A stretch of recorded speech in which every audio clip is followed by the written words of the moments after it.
If you want to be a dog breeder in your breed, that has to be a priority. You should never go into a breeding without a goal statement. You need to decide what type of breeder do you want to be. And if you don't know what type of breeder you want to be, you need to take a time out and think about it. Do you want to be the type of breeder that maintains a breed as it's intended? You can do it if you put the effort in. It doesn't come easy.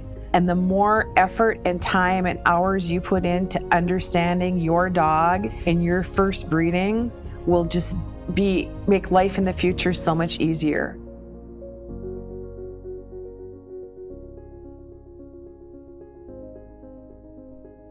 Welcome to Better Breeder Chronicles, brought to you by Easy Whelp Premium Whelping Boxes. Elevate your breeding program with Easy Whelp. In today's episode, we will visit with Kathy Rust of Kizmar Vizslas. Kathy is one of the most respected and beloved breeders in the Vizsla breed. From a very small breeding program in North Dakota, Kathy has bred 180 champions and over 1,000 performance titles. She's bred both national specialty and Westminster winners, and her stud dogs have made a significant impact on the breed. Kathy is an AKC judge in several sporting breeds and the AKC delegate for the Vizsla Club of America. She is the face of breed education in Vizslas and a thought leader on several important topics, including breeder circles and tail male breeding theory in the modern age of small kennels. Those who know Kathy best say she's a wealth of knowledge and provides an unbiased and rational perspective. She generously shares her time and expertise with other breeders to ensure the conservation of the breed into the future. One breeder said, "Kathy is a gift to our breed in the ring and most importantly, in the whelping box." Join me now in welcoming the master of Kizmar, Kathy Rust. Kathy, welcome to the podcast. We are excited to hear the Kizmar story. If you would, take us back to your beginnings in purebred dogs. How did you get started? My first dog, a crossbred Basenji Husky cross that my dad brought home the day I was born, and he got to the house with the dog and mom said, "Time to go to the hospital." So I started with a mixed breed dog like everybody else. When I was in 5th or 6th grade, we got a St. Bernard puppy by accident. And I actually used to take it to a boarding kennel, and the man that owned the boarding kennel, his name was Steve Johnson. He was super impressed with the condition and training of my St. Bernard, and he offered me an opportunity to come work with him on the weekends and then my summers off and things like that. He was a breeder of Cocker Spaniels and Shih Tzus. He had a Best in Show Beagle. He had a Best in Show Irish Setter and a variety of dogs. He taught me all about dog breeding and how to mix and match. He was a huge influence to me. He used to take me ringside at dog shows and just randomly pick up the old AKC dog book and say, "Okay, we're going to go watch Brittany's today, and I want you to find the perfect match for number whatever and tell me why. Read the standard and go from there." I also was really blessed to have a veterinarian, Dr. Tim Whalen, who took me under his wing and taught me all about animal husbandry and spent a lot of time with me, giving me the ins and outs of emergencies, what to do, how you can do things yourself, pros, the cons, the good, the bad, everything that can happen with breeding dogs. From there, actually, I had been working at the kennel and I had been doing quite a bit, planning my own breedings with the American Cocker Spaniels. All of a sudden, I ended up married, and my husband came to work one day when I was in the kennel, and there was a litter of Vizsla puppies. And he picked one up, literally held it up and said, "I want this." And this came home with us, and I had never dealt with a Vizsla before. I had no idea about the breed. And so I jumped into the deep end, and we just started figuring out as much as we could.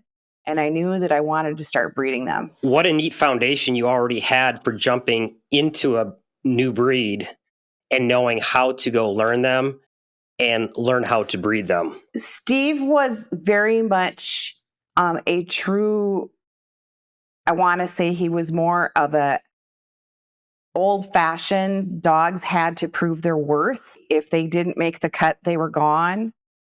There was no halfway in between. There were always really hard decisions to be made. And because of that, he taught me from the very beginning to not accept less, to always strive for the best. What do you think it was that really set the hook for you with this passion for purebred dogs? Obviously, you're not someone who shies away from hard work or challenge.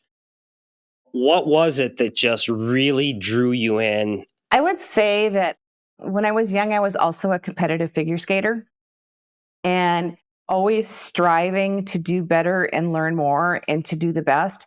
From the artistic world of figure skating, dogs were that for me too. To see their form and function and their movement and to pick out things that could be improved. I think from my athletic background, that helped drive me also.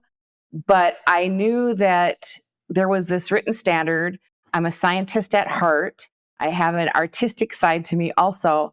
I wanted to always, from the very beginning, breed the best that I could and maintain this standard as it was written. Interestingly enough, both of my sisters were figure skaters, and if possible, I think they're both more competitive and perfectionist than I am. Yeah. It's figure skating is an interesting sport because you have to depend on yourself. You don't have a team around you. So it's all you, and you have to continuously strive for perfection.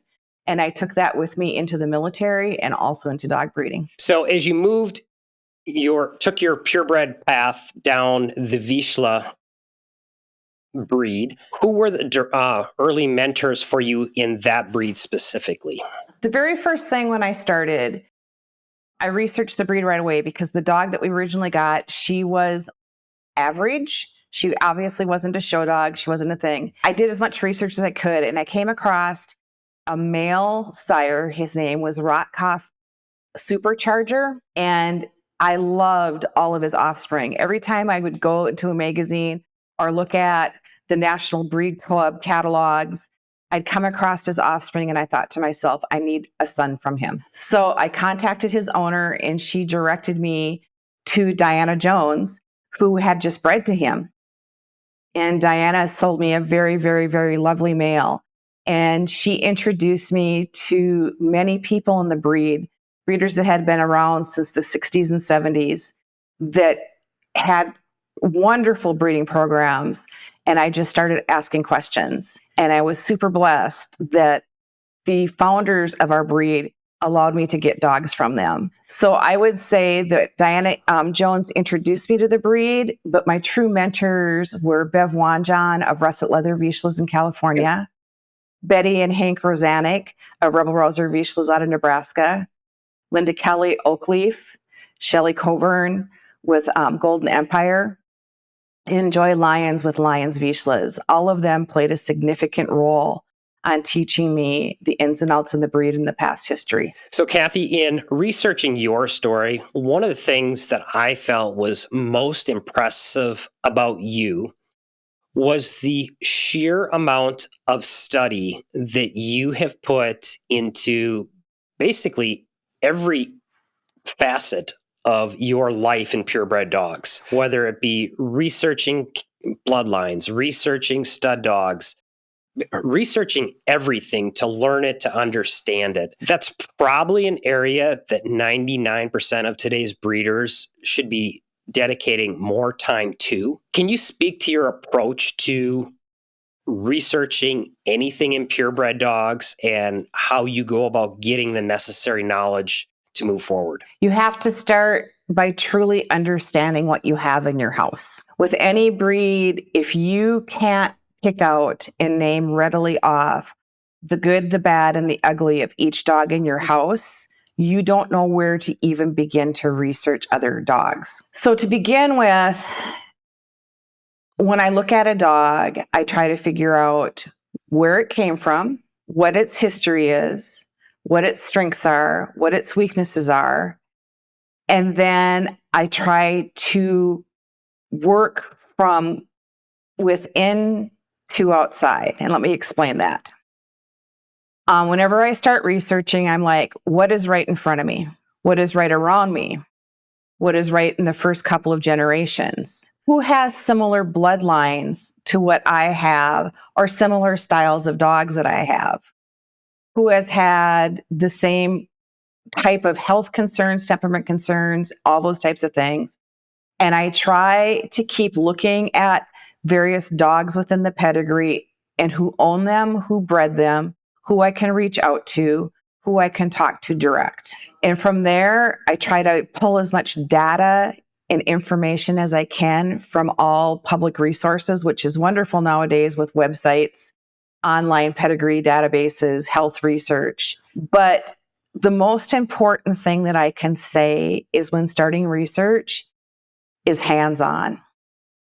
And the best way that I learned about my breed was by going to a national specialty. And without seeing various bloodlines in person, getting my hands on them in person, talking to the people as a newbie, getting relationships, asking the questions, and then trying to figure out all the parts and pieces, I wouldn't have ever gotten anywhere. I went to my first national specialty the second year I had my dog. And that needs to be, if you want to be a dog breeder in your breed, that has to be a priority. I love to hear you say that. It's something I've believed in so strongly my entire career. Early on, I had a good excuse. I couldn't get to the national very often because I was a teenager in high school, but haven't missed one since 1995. And I can't think of anything else that has a more powerful impact on your knowledge,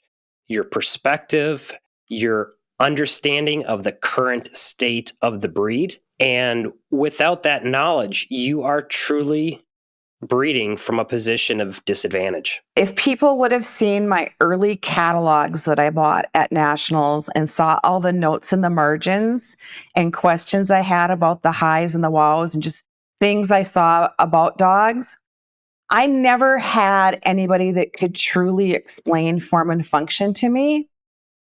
So I had to figure it out on my own. Living in North Dakota is not a huge melting pot of active dog breeders. So a lot of it was on my own. And so to this day, I am not done researching. I pick a part of a dog and dissect it into each individual pieces. For example, exactly how a front comes together from the scapula to the upper arm, from the elbow down to the pastern to wherever, and how it should all fit together, how it should lay on the rib cage, what a decent rib cage is, how long the sternum needs to be underneath, the angle of the pelvis, why do all those things and all angles make a difference when you see movement and why it moves a certain way. I never could accept that, oh, that dog looks good. I always said from the very beginning, why does that dog look good? Or why does that dog do what it does? Terrific. Eye candy never worked for me. So, Kathy, starting with the breeders and dogs behind your own, how did you create your family of Vizslas? I was the luckiest person on the face of the earth that my very first Vizsla was a multi-best in show winning dog.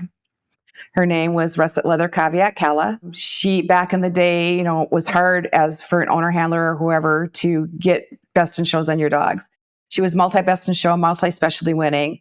Got 2 group placements at the Garden, won the Garden 3 years in a row in her breed, went from winning best in sweeps at our nationals to winning best to opposite sex twice, and then the third time best of breed. So I started with an amazing bitch. That dog actually had an amazing mother who had an amazing mother who had an amazing mother, and was bred to an outstanding dog. So I, again, am lucky that I started with a great one. And my goal was to not go backwards. But I also knew what her faults were. I knew that I wasn't going to have the easiest time breeding her because there were no great stud dogs that I was willing to take her to. So, interesting enough, I ended up also with her 3/4 sister. Same mother. And her name was Russet Leather Caveat Shahaya. I'm sorry. We call her Haley. So we had Haley and Calla. They had the same mother. Haley's father was Calla's grandfather. So 3/4 sisters. I made some strong decisions to breed the girls 2 different ways. And then I got my bitch line that came down through Calla, and Haley produced my foundation male. And from those 2 girls, I then brought in 2 unrelated girls that I could mix and match both boys and girls with. So I started out with basically 1 common line and 2 other distinctly different lines. And within 3 generations, I had meshed them all together. So were they lines that were very similar in type, or were they complementary, or how did you pick those pieces to bring together? I worked on looking for dogs that phenotypically, that they looked the way I thought a Vizsla should look, but genetically they were diverse. So this was really kind of type to type. Type to type to begin with. And I oftentimes in the beginning would breed a female twice to littermate brothers at the very beginning, so that I could see males who was stronger for what, and also with 2 brothers that were slightly different, to see what she could pull through.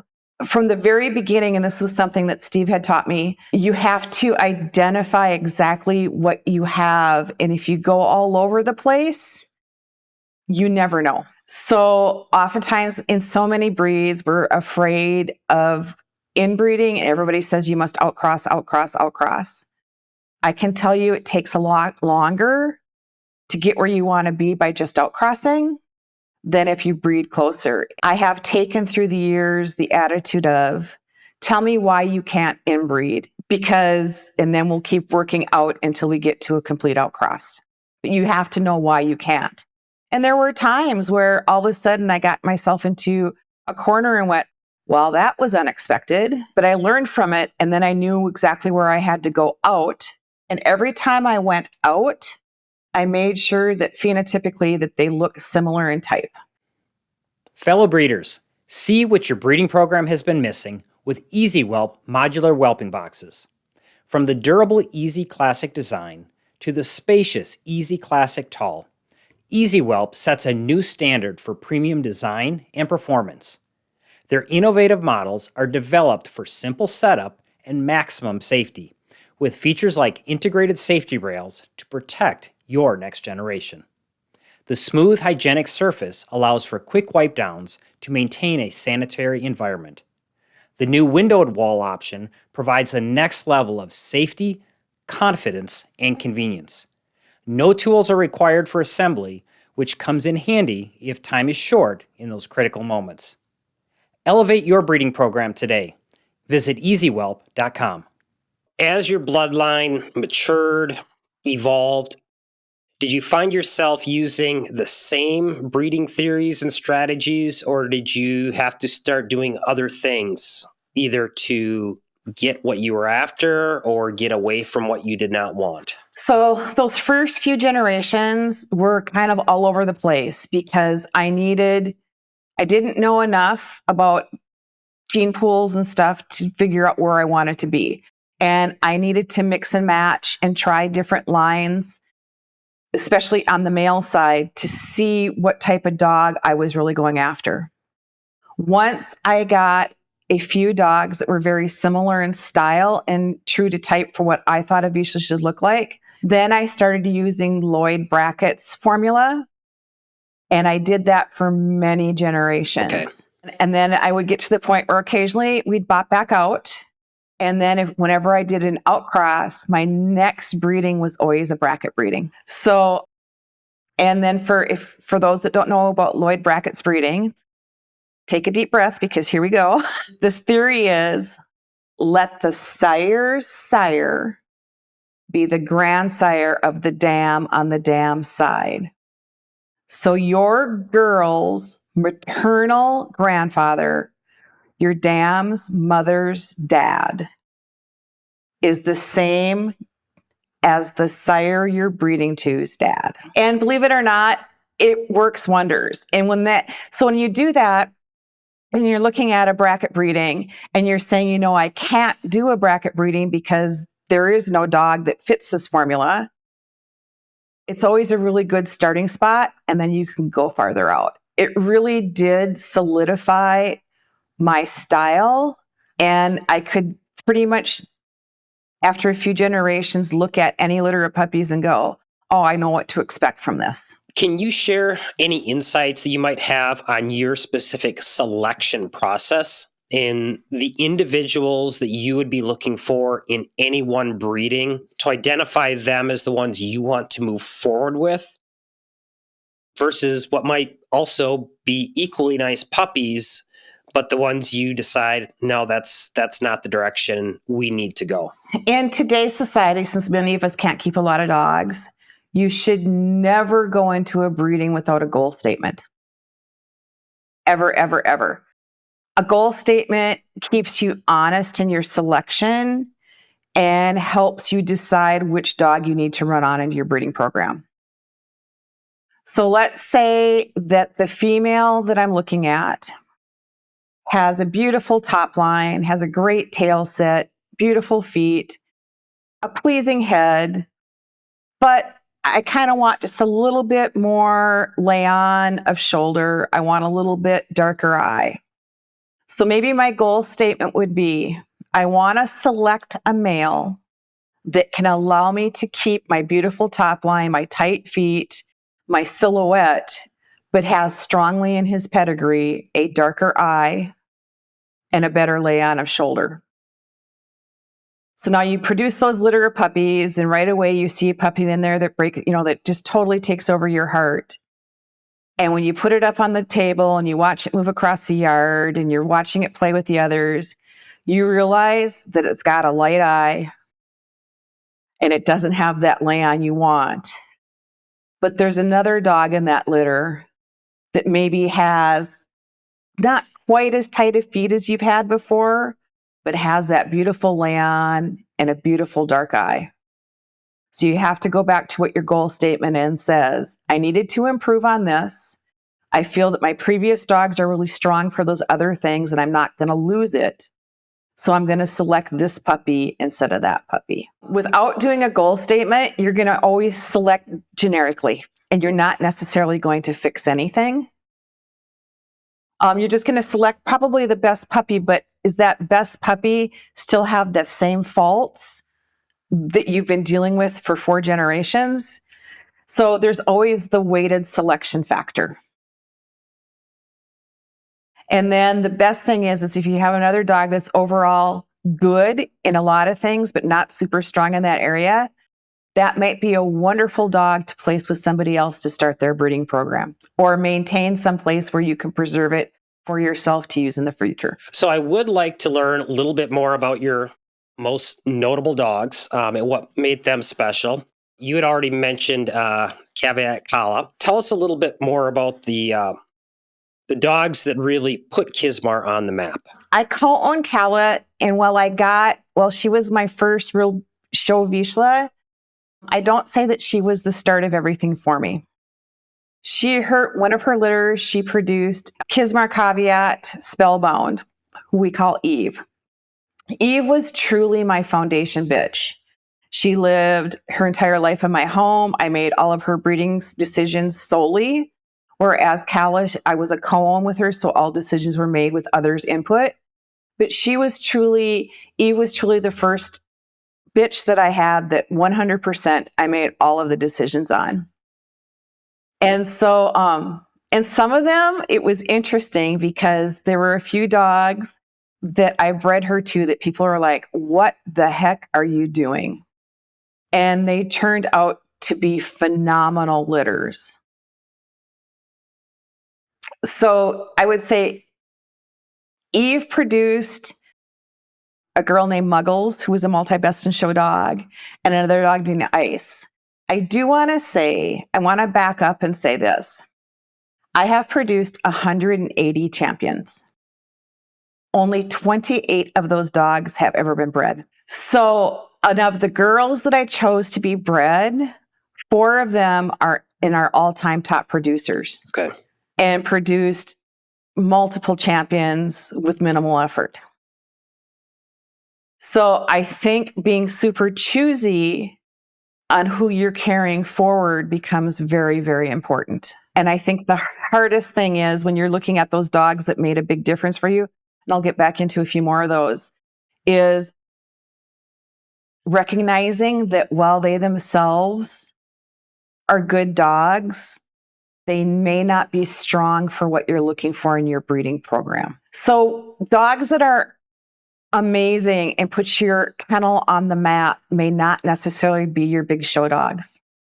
It's all about what they can do in the whelping box, what they can do for the health of your breed, what they can do for the workability and work ethic of your breed, how they are temperament, and how they're good companions. They're the dogs that are rock steady, that should never, they just don't cause you any issues. They're just solid dogs. For example, 5 generations down from Eve is a dog that's currently in my house. Her name is Never. Finished her championship super fast. I would say that she has an amazing impact to my breeding program late. She is the last dog I've ever bred.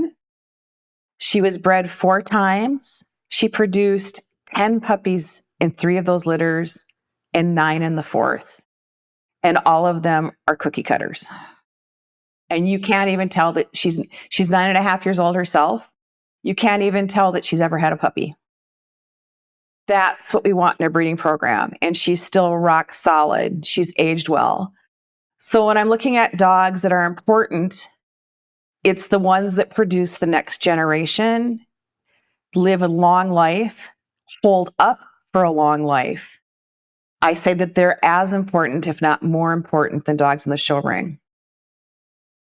My foundation male was Kizmar Caveat Only the Lonely. Doogie is his name. He was bred to a male. I got him from a male that was never bred before.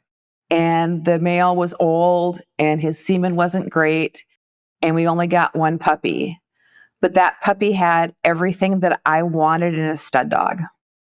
He had the most amazing front end assembly, shoulder, top line, temperament. And I worked really, really hard with him to create the next male. Because again, I wanted to start with a dog that was true to breed type, that I would have to think hard to find an issue with. He wasn't flashy. He wasn't extreme. He finished his championship really fast, but he was just an honest, sound dog. And I think those are the dogs that make the most of your breeding program. He went on to a few generations to another dog that had a significant impact in our breed, who is Kizmar's Justice for All, Justice. Justice finished his championship in 3 days with 3 5-point majors, first time in the ring. Went on to, and he was shown 1 time after that and made the cut to the finals at our nationals because he was owned by a lovely woman and her husband that they didn't want a show dog. They just wanted a pet. I got to take him. I finished him in a weekend, but he has had a significant influence on our breed because my relationship with his owner, we allowed to use him to breed. He produced, won the stud dog class twice at nationals. He has produced national and specialty champions. He's produced a best in show dog. He could be bred to any female, and I could tell you exactly what he would bring to the table. So again, a dog that's had a significant influence on our breed, yet didn't really do much himself other than produce amazingly. I think that's probably a good segue into a topic that I know is near and dear both to your heart as well as your success. Your theories behind creating a tail male line, most notably in this modern age of small kennels and small numbers. I think you alluded to the foundation of your male line. Talk to that male line specifically in how you created it and how it works. Starting breeding dogs back in the day when fresh chilled semen, frozen and all that kind of stuff wasn't really handy. And being in North Dakota meant that I had to look far and wide for stud dogs. And it wasn't easy getting them. So I set a goal from the very beginning to produce males. I think that is one of the biggest issues we have in all small breeding programs right now, is that because people cannot keep large numbers of dogs, they just want to keep the girls and think that they can always go out there and find a boy.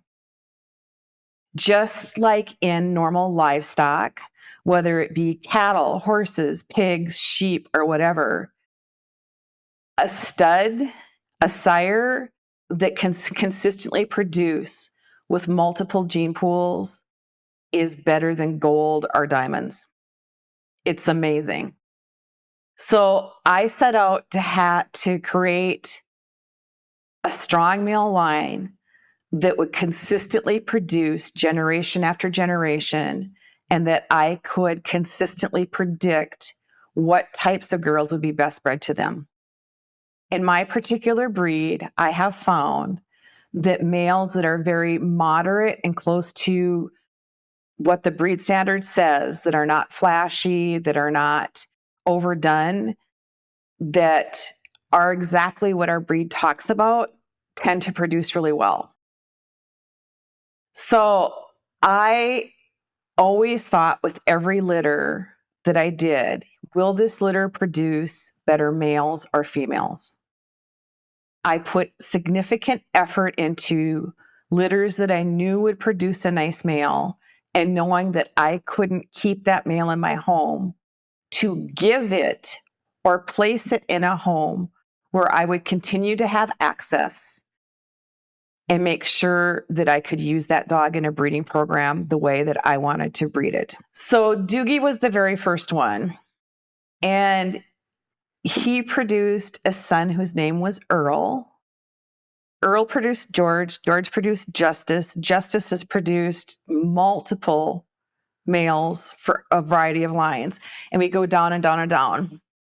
So here's my theory on males. You have to think about exactly the style of male that you want to continue moving forward with. And again, I say it needs to have the hallmarks of your breed. And by mean the hallmarks of your breed, what makes your breed true to type? In a Vizsla, it's the golden rust color. It's the silhouette. It's the gentle curves all the way around it.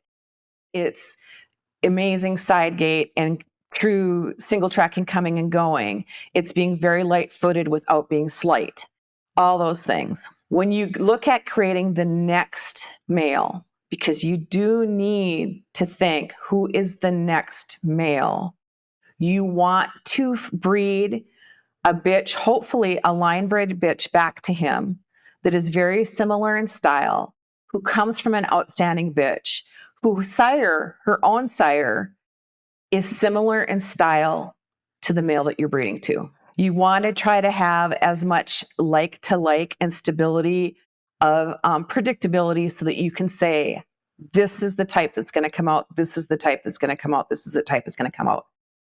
I think I'm on my 9th or 10th generation of my tail male line. I couldn't be more pleased about how they helped other breeders create their own lines. It takes, I will just stress again, that it takes a lot of effort to think about producing the next male. We have a lot of one-hit wonder males and a variety of litters and a variety of breeds.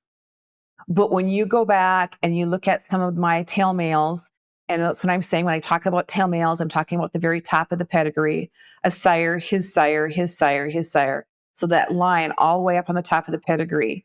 When they start looking like cookie cutters, you know that you're starting to get someplace. And when they also potentially have brothers that are very similar, and you see them helping other lines get consistency in style and type, it saves your breed.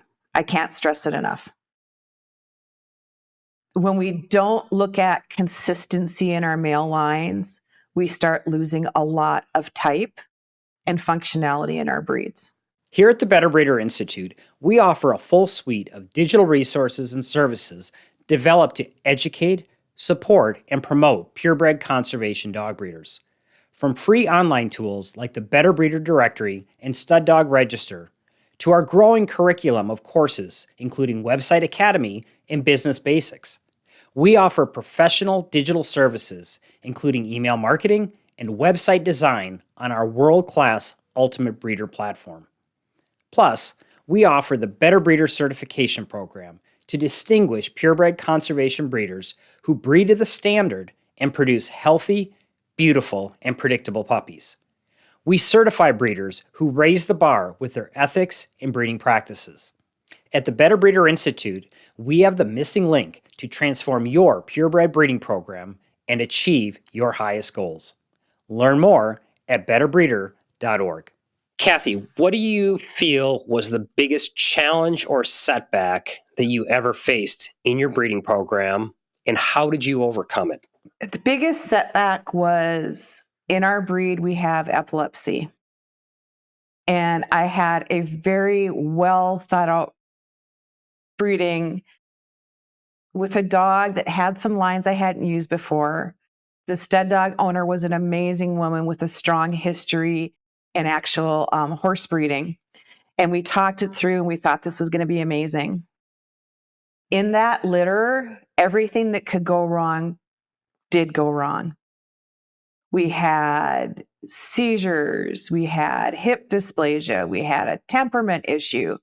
We just sat there and looked at it and went, oh my gosh, neither one of us knew that this combination would create it. That was the first time that I had to deal with a family having to euthanize a dog before the age of 2. And I had been riding along with no issues at all. And all of a sudden that hit my heart and my head. And I had to go, wow, I so disappointed a family. I created dogs with health problems. Are these health problems here with my entire line? What the heck happened? Where do I need to be concerned? And luckily, like I said, not only was the sire's owner a person that had a strong background in livestock, she also had the ability to talk me off the ledge and just said, you really do need to breed this girl again a different way and do some other things and do some test breedings to see if this is truly an issue or if this was a complete anomaly. And it took a lot of strength, mental and stuff I did breed that girl again, and she didn't have a single issue in that litter. And the generation after that didn't have a single issue. It was just something that went in there. But I have to say that it hit me so hard that an entire litter could be a disaster that I thought I didn't want to do it again. Because nobody wants to knowingly produce dogs with issues. And I really thought, I hadn't been in it that long. I really thought, oh my God, I have to start completely over.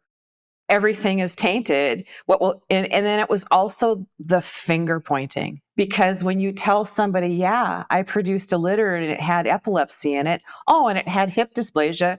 Oh, it had aggression too. I mean, what else could go wrong? What kind of unethical person am I? And then lots of finger pointing, lots of people gossiping. And it was just like, just come to me and ask me about it. So it taught me not only how to move forward and to realize that sometimes genetics and Mother Nature bite you in the butt and you have to figure out what risks you're willing to take. It also made me set my absolute will not do's, those types of things that are wrong with a dog that I may try. And it also really taught me to be 100% honest when people ask me questions. So, what advice would you have for that young or new aspiring breeder that stumbles into a health problem in their developing bloodline? Maybe something that isn't common in the breed or there isn't a lot of information about. Obviously, that type of experience, it's heartbreaking. Makes you probably question everything. What advice would you give to that breeder to help them navigate through it? To find somebody that you trust, even if it's not in your own breed, to find somebody that you trust to talk you through it. It doesn't necessarily have to be, again, somebody that's within your own breed. It has to be a respected breeder that has been along for a long time, that will readily tell you, like I always say, I've done it long enough where I've produced one really good of everything and one really bad, horrible of everything. And you learn from each and every one of them. There's no shame, and people need to get over feeling shame of when they have an accident or they have something that didn't turn out quite the way they want it to be. I really work with a group of people and sometimes other breeders, and sometimes we don't necessarily agree on a choice of a breeding. And sometimes it's because we're not sure what you're going to get for health and temperament, but you don't know unless you try sometimes. And not all of the genetic and health testing we do can predict everything. So you need to go into every breeding saying, this may not have turned out exactly as I wanted, but I learned, and I'm going to help other people learn from this also. There's no finger pointing. It's not the stud dog's fault. It's not the bitch's fault. It's a combination of those genes put together. When you do come up with an anomaly, most parent clubs, hopefully most parent clubs, have some sort of welfare foundation or health committee or even veterinarians within the breed that you can go to and ask questions. The Vizsla Club of America has the Vizsla Club of America Welfare Foundation, and we have about 10 veterinarians that will allow us to reach out to them to say, hey, here's a lab report, here's a necropsy, here's something that happened really weird. It's the third time we've heard about this. Help us go forward. I'm going to go ahead and give the AKC some kudos right now because Dr. Claire Wiley has really evolved the AKC DNA department, and they have a genetic counseling center. Reach out to those places and just ask and say, do we think this has a genetic component? Not all of our veterinarians are well versed in all things. So sometimes if it's a really devastating thing that happened that's an anomaly of your breed, you may want to reach out to a veterinarian college because oftentimes they have researchers. Anytime something pops up and you can't get an answer to it, and you don't feel that people are giving you truthful answers, it's time to take some really good notes. Write down everything that you can remember in that litter and from the parents. It could be that maybe things were slowly coming up that caused the big oh crap, such as maybe you started having some seasonal allergies, or maybe you had a missing tooth that turned into 3 missing teeth, that turned into whatever. Maybe there started to be some other things that you didn't realize were becoming issues that all of a sudden became an issue. So when things pop up, take really good notes, keep those notes, compare them to future litters, refresh your memory of how things started. Did that puppy have some issues when it was younger? Did it, anything that you can think of that might have given you a warning that you were potentially breeding something that was going to become more prevalent in the future? I think we forget warning signs sometimes. And I want to segue that into breeding ourselves out of breeding. We get so excited about having litters that sometimes we don't pay attention to the size of those litters, the number of C-sections that are required, the semen quality of the male, and we don't do selection of our dogs for breeding purposes only. Because when you start having dogs that are getting smaller and smaller litters, pretty soon you're going to have dogs that can't whelp or can't actually get pregnant. So I wanted to throw that in there. Not only do we have negative things that could happen, but positive things. We need to pay attention to size of litters. And sometimes we need to select for a line that produces and has good producing dogs and bitches. Kathy, as you think back over your story, what do you feel are the most notable accomplishments of your breeding program? Most notable accomplishments for me is the thing that I'm most proud about is actually my relationship with my puppy owners. It's only because of those relationships in those homes that I have been able to produce the number of champions that I've had. And the fact that those owners, along with my own dogs that I have trained, have produced, or I have earned over 1,000 performance titles. I have never maintained more than 8 dogs. And oftentimes I only had 4 and 5. The way I maintained and created a breeding program was by reaching out to my potential pet owners, making it super easy for them to help me keep my breeding program going. I didn't make them jump through hoops. I worked with them. They allowed me to breed their dogs. I paid for everything, and I am not financially rich. I just made it a priority that I needed to have dogs that I could breed to create a breeding program. So at one time, while I only had 5 dogs in my own house, I had in my outlying homes, I probably had an opportunity to have 20 different dogs. And that is the only way that I was able to pick and choose and pick the right dogs to breed, because maybe the one I chose to keep myself wasn't nearly as good as the one that was 2 miles away from me.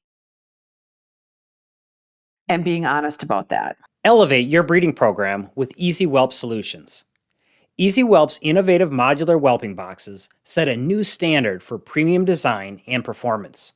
Their washable, eco-friendly pads are more absorbent than the competition, keeping your whelping area clean and hygienic. And Easy Whelp Heat Combo ensures your puppies stay warm and healthy. Easy Whelp also carries a full line of whelping products, including box liners, feeding stations, whelping bundles, and video monitoring systems. Raise the bar in your breeding program.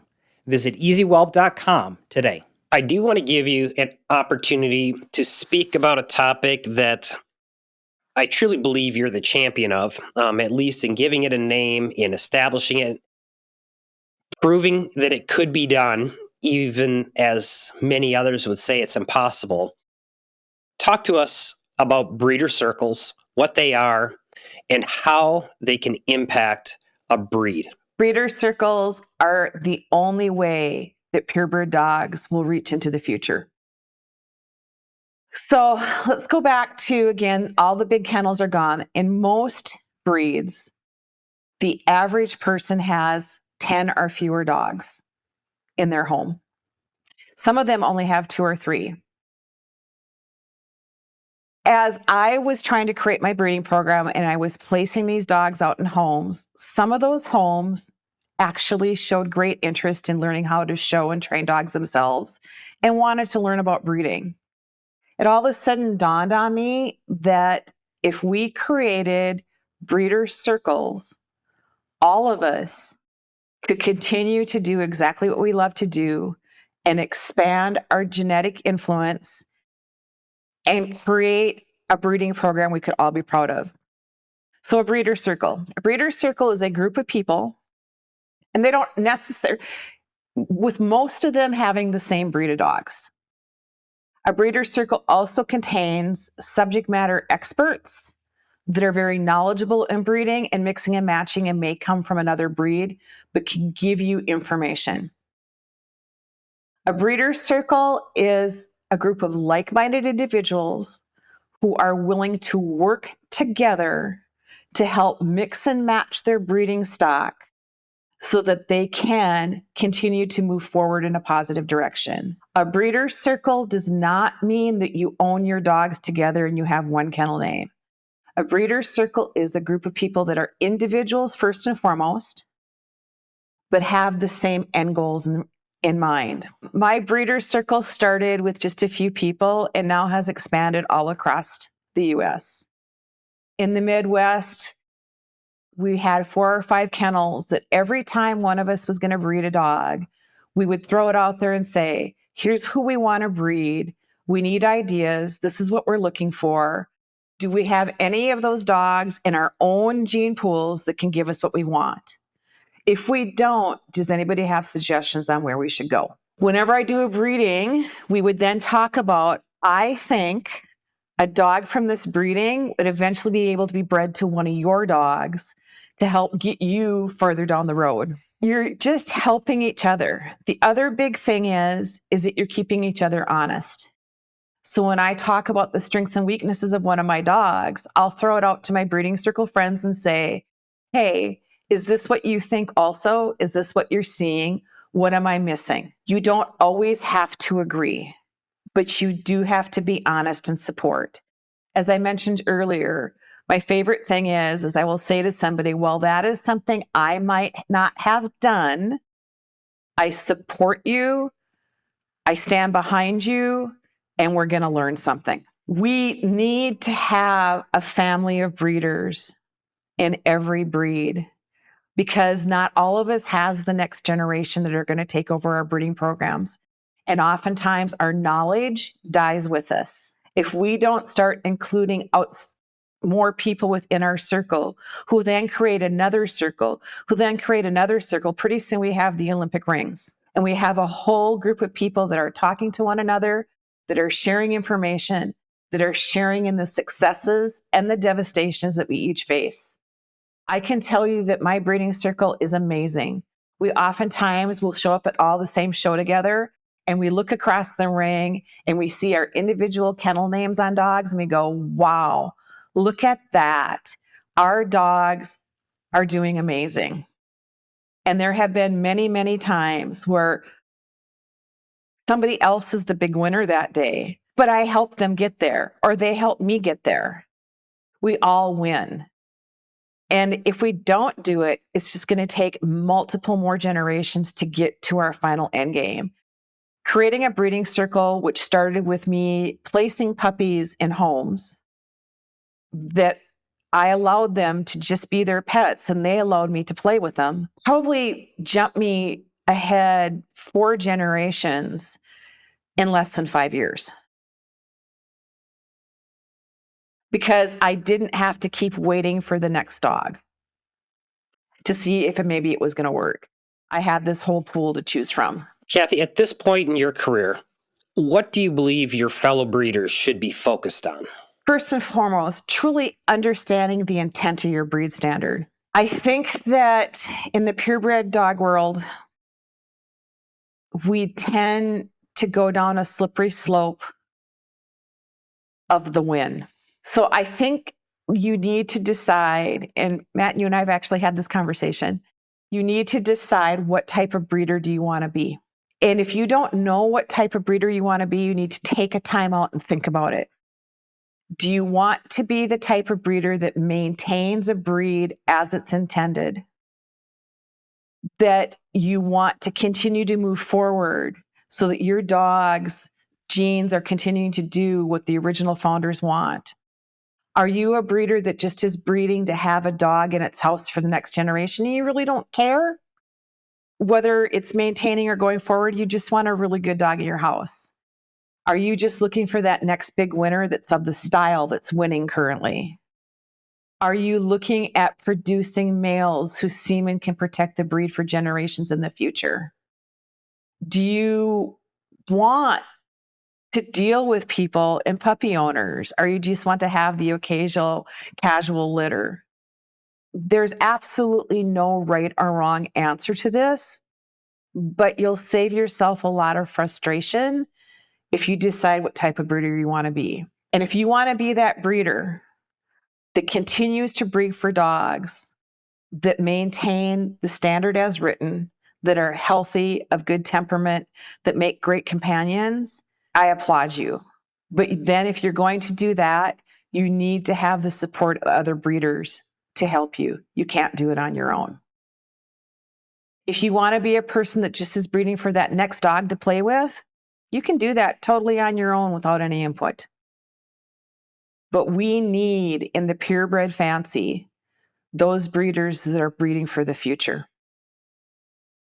And it needs to continue from one person to the next, to the next. There are a lot of new challenges that breeders today are facing.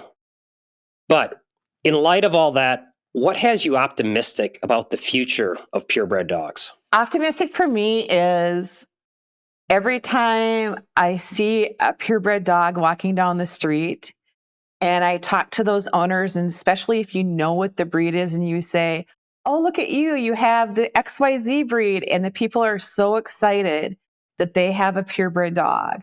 That gives me a lot of optimism. I think the more that we produce puppies and get them out into the general public that are great examples of our breed, instead of keeping those great examples of our breed hidden and placing the ones that are not so great in the public. And we see the joy on people when they say, somebody come up to them and go, oh my gosh, that is such a beautiful dog. That's my optimism. It's keeping him forward and getting him out in the public. My optimism comes down to the fact when I see purebred dogs of some of the lesser known breeds start growing again. When I see people being honest and getting out there and soliciting younger families to get one of their puppies, not just waiting for. My optimism is that within the way we have within social media and digital networks and everything else, that we can put joy into people's families with a purebred dog that is guaranteed to look and act like it's supposed to. That gives me optimism. I'm hoping that many of the newer young breeders will not feel that they have to be closed-minded or that they own a gene pool that they're going to be willing to share and create breeder circles. Until I really started having a breeder circle and realizing that it was expanding and that some of the people in my breeder circles were creating even bigger breeder circles, I didn't have a lot of optimism. I have seen such positive results from breeder circles that I think we're going to be okay into the future. To that aspiring breeder that's listening to the Kizmar story today, if there was one thing that you would hope that they would take from your story that would help them in their own journey, what would that be? You can do it if you put the effort in. It doesn't come easy. With that first dog comes a lot of learning. And the more effort and time and hours you put into understanding your dog and your first breedings will just make life in the future so much easier. Don't get frustrated. You're going to run into a lot of people that do not want to share their knowledge. But if you take the time, you're going to run to many more that are willing to share knowledge. And the other thing I'll say to an aspiring breeder is you don't have to work with just people within your breed. Look to other people in your area that are master breeders and possibly a different breed that maybe want to help you learn about your breed. Kathy, in other places, you've talked about having an exit plan and your own plan for stepping away from the whelping box while still staying very involved in your breed. Now that your breeding days are essentially over or mostly over, how do you want breed history to remember Kizmar? Haven't really thought about that. I want it to be remembered. I think that more so than what puppies I produced, I am already incredibly honored to look in dogs' pedigrees and see that my males and a lot of my foundation stock was the start of their breeding programs too.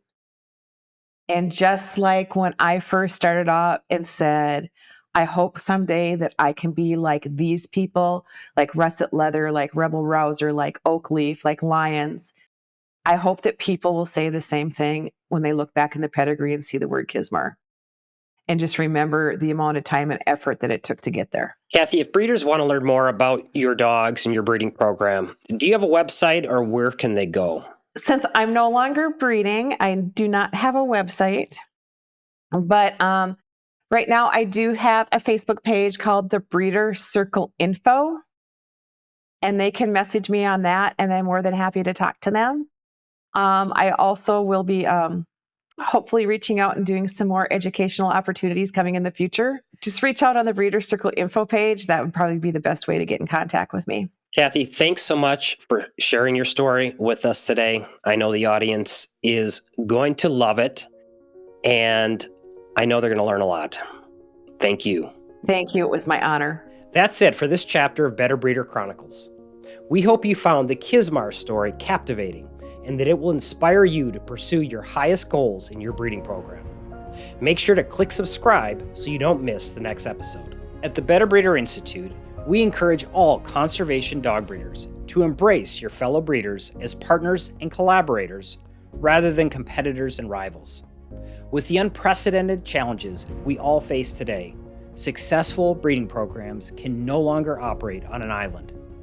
Our purebred dog breeder community must come together with everyone pulling in the same direction. This is crucial if we're going to successfully preserve and advance our beloved breeds. I'm Matt Stelter, closing the book for today. Best wishes to you and your breeding program from all of us at the Better Breeder Institute. We'll see you in the next chapter. Take care.